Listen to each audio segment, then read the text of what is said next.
So, to save myself from embarrassment, I'll keep it short. Reason being, there are two reasons to it. One is like, I'm in front of all the literary luminaries. When there's so much of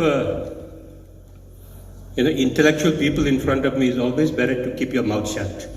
But now that I've been, made as a chief guest, again it becomes a compulsion for me to speak a little bit. So if I go wrong somewhere, please forgive me. That's my apology in advance.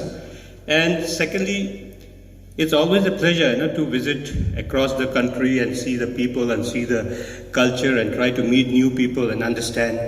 And the literary festival is one medium where you can connect with the, highly intellect minds and try to understand their thoughts and try to, communicate with each other.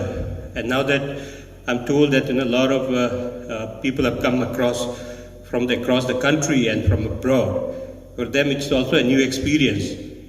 And here in Kokrajhar, in the beginning, you were addressing this place as City of Joy.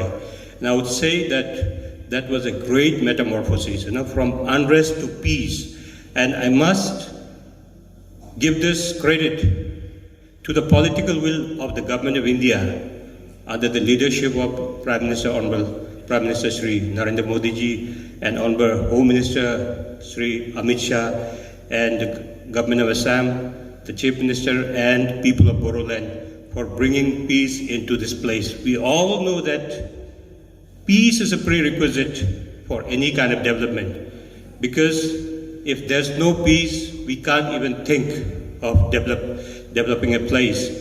Now that see the transformation, what it used to be before and what used to be now, I think this is the beginning, and you must use this time and opportunity to take Boroland at the highest pedestal and at par with the rest of the countries and at par with the rest of the people of the country. Because I have a great hope that Boroland will be one of the biggest shining stars in the region of the Northeast. And secondly, when we talk about the literary festival, I must say that literary activities is something which tells you about your past, tells you about your present and your future. That's a great medium of communication among the beautiful minds. And I'm told that you have 3 days of long session where you will have different parallel sessions on different the writers and the poets and all. And I'm sure and I'm definitely believe that this will inculcate a lot of literary activities here in Boroland, and this will also be a catapult in the development of the mind of the young boys and girls here in the Boro area. Because I feel once you engage with the intellectual workshop with the